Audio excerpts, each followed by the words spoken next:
여기서 여호수아 갈렙만 하나님의 말씀을 믿었고 나머지들은 아닙니다. 이 눈의 아들 호세아가 여호수아가 되었다라면서 호세아, 여호수아, 예수가 이름이 똑같습니다. 이게 예수님이 모세 끝나고 나서 예수님이 활동한다라는 게 이런 걸로 보여지는 겁니다. 그러니까 여호수아서 1장 1절에서 시작이 무엇이냐? 모세가 죽은 후에 여호수아에게 일러 가라사 되거든요. 그리고 나서 이스라엘 땅으로 들어가야 합니다. 그러니까 이것을 그러니까 신약적으로 보면은 뭐냐면은 율법인 모세가 죽은 다음에 예수님이 약속의 땅 가나안 땅으로 우리를 영원한 안식으로 데리고 들어가는 지도자가 됐다는 것을 보면 됩니다. 그때 강하고 담대하라 하면서 들어갈 때 제일 먼저 들어간 자들이 누굽니까? 예, 들어가지 말고 놀라지 말라 하면서 하나님께서 데리고 들어가는데 예, 유다 지파가 거의 선봉 지파로 계속 들어가요. 이 네피림의 후손이라는 게 이게 또 신경이 쓰이는 게 있죠. 왜냐면은 네피림의 후손이 왜 또 있냐? 왜냐면은 그 창세기 6장에서 분명히 하나님이 노아의 홍수로 쓸어버렸는데 여기에 네피림들이 나타났다고 하지 않습니까? 그래서 하늘에 하나님의 아들들과 사람의 딸들이 서로 동침을 해가지고 이제 애를 낳아가지고 그들이 육체가 되고 네피림이 됐다라고 나오는데 고대의 유명한 용사였더라. 그래서 이 네피림이라는 게 이게 그냥 용사로만 알고 있다가 우리가 민수기를 통해서 네피림의 후손이라고 나오면서 이 네피림의 후손이 용사의 후손이 뭐냐 아낙 자손들 대장부들이니까 얘네가 거인이구나 장대한 자들이구나 그러니까 창세기에서 나왔던 이들이 거인족이 되는 거거든요 쉽게 말하면은 뭐 믿는 사람 안 믿는 사람으로 봐야 되느냐 하나님의 아들들이 믿는 사람이고 사람의 딸들이 안 믿는 사람이냐 그럼 믿는 사람 안 믿는 사람이 결혼하면은 네피림 거인이 나오느냐 내가 불신자랑 결혼하면은 내 자식이 서장훈보다 키 큰 애가 나오냐? 그게 아니니까, 그쵸? 그래가지고 고민이 되던 게 뭐냐면 하나님의 아들들을 뭐라고 봤냐면 신의 아들들로 보면서 그때 당시에 고위간직자들을 전부 다 신으로 봤죠. 그리고 또 그래서 뭐 파라오 같은 경우에도 태양신의 아들이라고 보고 그러지 않습니까? 그래서 이 고위간직자와 평민의 결혼이다. 그래서 서자가 됐다. 그래서 이들이 한이 생겨가지고 이 유명한 용사들이 됐다. 홍길동 같은 존재가 됐다라고 보는 건데 그러더라도 뭐 부자랑 가난한 자가 결혼을 하면은 거인이 나옵니까? 이것도 아니잖아요. 그러니까 이거에 대해서 가장 고민이 많았던 게 뭐냐면은 이 네피림이라는 존재가 실질적으로 하나님의 아들들이 천사가 아닌가라고 보는 견해가 너무 강해지는 거예요. 그래서 천사들이 그 인간의 여자들과 동침을 해가지고 애를 낳으니까 그러니까 여기서 뭐라고 하냐면 하나님 말하시는 것이 무엇이냐면 나의 신이 영원히 사람과 함께 하지 아니하리니 그들이 육체가 됨이라고 하잖아요. 그럼 육체가 아니었다는 뜻이잖아요. 그러니까 육체가 됨이라 그러면서 얘가 그러면은 그 천사의 반반 섞인 천사랑 인간이 반반 섞인 그들이 되면서 하나님이 이들을 수명을 120년으로 줄이고 얘네들이 인간과 천사의 반반이니까 네피림 그 헤라클레스 같은 존재가 되는 거죠. 그렇게 봐야 되는 게 맞지 않는가라고 견해가 세진 거예요. 근데 여기서 문제가 되는 게 뭐냐면 이게 천사라고 하면 문제가 되는 게 뭐냐면 예수님의 말에 의해서 이게 불가능하거든요. 예수님이 뭐라고 했습니까? 너희는 부활하면은 천사와 같이 결혼 안 한다 그러잖아. 그러니까 남자 여자의 성별이 없어지는데 가브리엘이 남자입니까? 남자 천사입니까? 아니에요. 그 성별이 없어지는데 어떻게 이게 가능하냐. 그래서 이거에 대한 고민이 계속 생기는 건데 근데 이게 천사라고 설득력을 더 얻는 이유가 뭐냐면은 이거 다음에 분명히 하나님께서 노아의 홍수로 갖다 쓸어버렸어요. 그러면은 지금 현재 방주에 탄 게 8명밖에 없었는데 노아, 노의 아내, 그리고 그 세 아들과 그 자부들, 그러니까 며느리들이 있었기 때문에 총 8명인데 그러니까 여기에서는 더 이상 뭐 믿는 자, 안 믿는 자 그것도 없죠. 왜냐면 다 믿는 자니까. 그리고 또, 뭐, 혈족이 섞였냐 그것도 아니고 그런 상태에서 노아의 방조가 끝난 다음에 인구가 퍼지는데 네피림의 자손 분명히 다 죽었을 텐데 그러면 민수기에서 네피림의 자손이 나온 거예요. 다 죽었는데 얘네 어디서 나왔어요? 노아의 홍수 때 다 죽었잖아요 네피림들이. 근데 왜 민수기에서 여기서 네피림이 있냐는 거예요. 네피림의 후손이. 그러니까 이거를 뭐로 보는 거냐면은 이거 분명히 천사가 와가지고 인간과 동침한 거다라고 보는 거죠. 왜냐면은 유전자적 혈통은 끝났어요. 그 노아의 홍수 때 끝났잖아요. 그러니까 또 내려와야 돼요. 이게 또 내려오는 게 있냐? 또 내려와요. 왜냐면은 그 아내로 삼은지라 하나님께서 가라사대 내 영이 사람과 함께하지 아니하니 그들 육체가 되니라.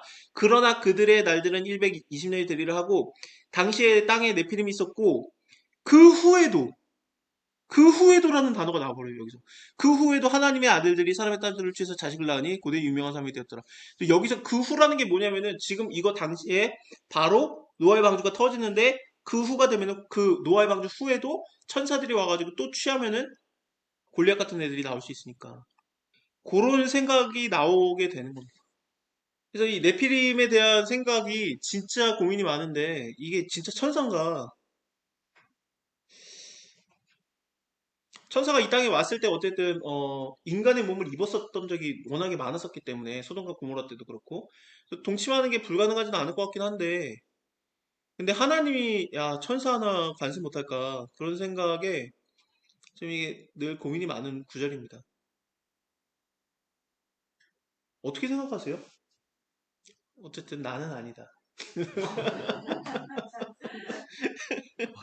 어쨌든 나는 키가 2m 50이 안 넘는다. 거인인데 그냥 키만 큰 게 아니라 진짜로 용사였던 힘이 세고 용사였던 장수를 말하는 거죠, 장수. 니무롯도 유명한 용사였죠. 9장에 나오죠, 그거는. 니무롯은 좀 달라요. 니무롯은 어떠냐면은, 10장에 나오는구나. 니무롯은 여호와 앞에 특이한 사냥꾼이었다라고 나오거든요. 그러니까 얘는, 처음 영걸이다 그러면서 얘가 영호월이 되는데, 얘가 여호와 앞에 특이한 사냥꾼이다 하는데, 얘는 거인이라고 보기는 그렇고, 니무롯은 구스 사람이에요. 중동아시아 사람입니다. 구스 사람이 어디 사람이냐면은 모세의 아내가 구스 사람이에요. 십보라. 그러니까 구스 여자인데 이게 구스가 두 개예요. 그러니까 중동에 있는 중동 그 미디안 광야에 사는 구스가 있고 저기 아프리카 에티오피아 구스가 있어요. 이게 두 개가 있는데 이건 중동 구스거든요. 근데 얘는 어떤 애냐면은 세상에 처음 영웅 호걸인데 알렉산더보다 더 많은 영토를 차지했던 자예요. 신할 땅 포함 바벨론과 아레카 아깝과 갈레와 아수르와 니누에와 그러니까 아시리아 제국, 바벨로니아 제국을 다 얻었던 그 그러니까 우리가 생각하는 저기 이 대륙 있잖아요. 거기에 모든 영토를 다 얻었던 첫 영호골이에요. 얘가 니무롯인데 얘가 그래서 바벨탑이 신할 땅에 세워지는데 11장에서 그때 이것을 세웠던 주동자로 보여집니다. 이 니무롯이 사냥꾼이라고 나오는데 특이한 사냥꾼인데 특이한 사냥꾼이 두 가지 견해가 있습니다.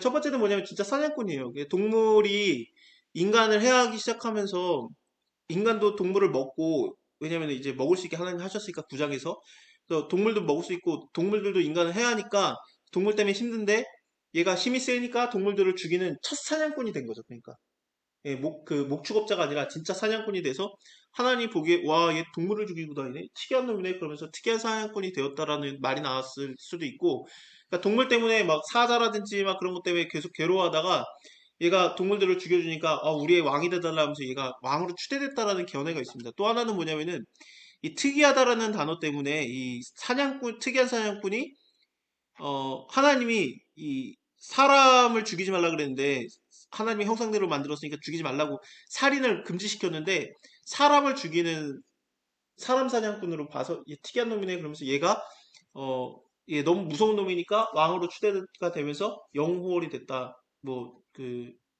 왕이 됐다라고 보는 견해죠. 얘가 왜 안 좋게 보여지는 견해가 왜 또 강하냐면은 얘를 통해서 바벨탑이 어쨌든 지어지니까 바벨탑이 아니라 정확하게 바벨성. 바벨성을 얘가 만드는데 주동자가 되니까 음, 못된 놈 아닐까라고 보는 견해. 이때 당시에 거의 뭐 900년 살거든요. 안 죽었어요. 예, 바벨탑 세워질 때 주동자예요. 근데 이 구스 땅에서 나왔던 이 니무롯 같은 경우에는 그냥 특이한 사냥꾼이고 거인은 아닌데 여기서 네피림 안악자손들은 거인입니다. 그래서 여기 그 안악자손 기랏 아르바라고 해가지고 기랏 아르바가 나중에 나오는데 그 기랏 아르바가 뭐냐면 안악자손의 후예들의 성읍이라는 뜻이에요. 기랏 아르바가. 얘네들이 어쨌든 이스라엘 내에서 좀 활동을 했던 것 같아요. 근데 많은 수는 아니었고 여기서 보는 대로 한 세네 명 다녔던 겁니다. 이런 족속이 있어. 우리나라 예전에 뭐 가야 뭐 그런 시대에 뭐 그거 뭐 금강가야 막 그런데 나왔던 사람들 몰골 막 이렇게 그 해골 같은 거 조사를 해보면은 어떠냐면은 코가 이렇게 크고 키가 뭐 190이고 막 그렇대요. 굉장히 외국인스럽게 생겼대요. 우리나라 그 가야 사람들이. 예, 뭐 벽화를 봐도 좀 다른 뭐 신라나 백제 사람보다 훨씬 크고 그렇게 그리거든요. 그래서 왜 그런가 그랬더니 그냥 그런 족속이 있는 거예요. 그러니까 뭐 예전에는 뭐 거인이 있고 없어지고 막 그런 게 아니라 큰 족속이 있고 작은 족속이 있고 뭐 우리 예전에 뭐 부시면 막 옛날 같은 거 볼 때 피그미족이라 그랬나? 뭐그 140, 150cm 그 부족들이 있었잖아요. 그런 게 있는 거죠. 아 어느 나라더라? 저 정보가 확실하지가 않은데 어느 나라인지 어느 도시인지 하여튼 그래요. 저희 남미 쪽인데 거기에는 혈액형이 하나밖에 없대요. 그러니까 전부 다 그 혈액형이래요. 그러니까 거기서 고립돼서 살다 보니까 그렇게 된 거죠. 그러니까 이제 그 피그미족속 같은 경우에도 이제 조그만 사람들이 살았던 거고 거인족들이 있었는데 살다가 보니까 이제 섞이기도 하고 이제 점점 없어진 거죠. 유전자가 네, 돼가지고. 한동안 이거에 대한 오해가 되게 심해가지고 이게 성경에 대한 오해가 되게 심해가지고 안악자손을 죄인으로 봤었어요. 그래서 미국 내에서 어, 거인을 성경적으로 죄인으로 보는 그 선입관이 있었습니다. 실제로. 예.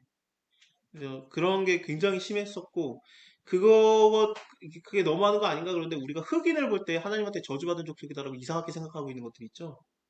그런 사상이 왜 있냐면은 원래 잘못된 그 성경을 잘못 오해해서 해독한 그런 거에서 나오는 견해들이거든요.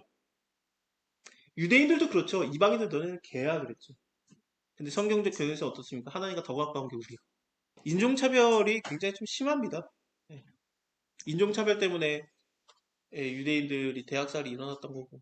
이 악평을 한다라는 게 저는 되게 중요하다고 생각해요. 그러니까 이 악평을 안 하는 게 얼마나 중요한가. 이스라엘 사람들이 거짓말을 한 게 아니에요. 그러니까 12 스파이 갔다 온 다음에 두 명이 어땠냐면은 이 안돈시켜가지고 흥분하지 마 그러면서 조용히 시켜가지고 갈렙이 말해준 게 뭐냐면 우리가 올라가서 땅을 취하자 능히 이기리라 올라가면 된다. 근데 같이 갔던 사람들이 어떻게 합니까?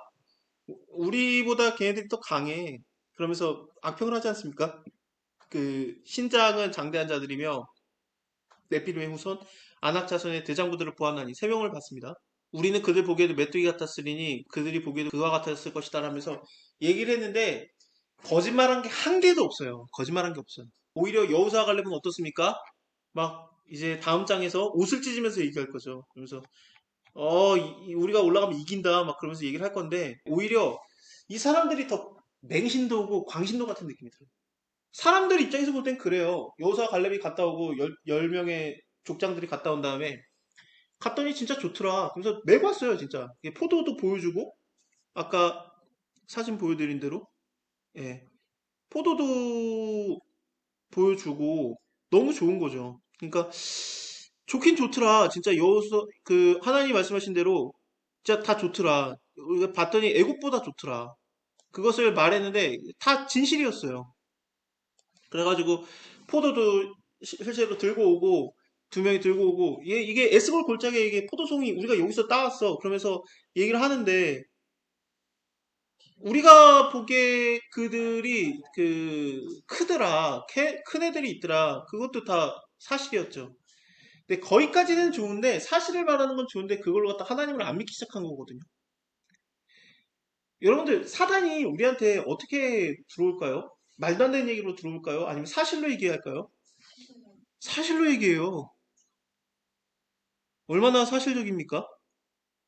창세기에서 사단이 처음 영광의 몸을 갖고 있었던 아담 무너뜨리는 장면에서 거짓말한 적이 있나? 이거 먹어도 죽지 아니하리라. 니네가 눈이 밝아져가지고 하나님과 같이 선과 악을 알게 되는 것이 된다. 안 죽어. 거짓말은 아니었어요. 먹었더니 진짜로 선과 악을 알게 되는 것이 하나님과 같아졌잖아요. 그러니까 숨었지. 그래서 하나님 말씀하시는 건 또 뭡니까? 이들이 우리와 같이 선과 악을 아는 것이 우리 같이 되었으니 이거 하나님 하는 거예요. 이 사람이 선과 악을 아는 것이 우리 중에 하나와 같이 되었으니 생명나무의 열매도 먹을까 하노라. 저 쫓아내잖아요. 사단 말이 거짓말이 없어요.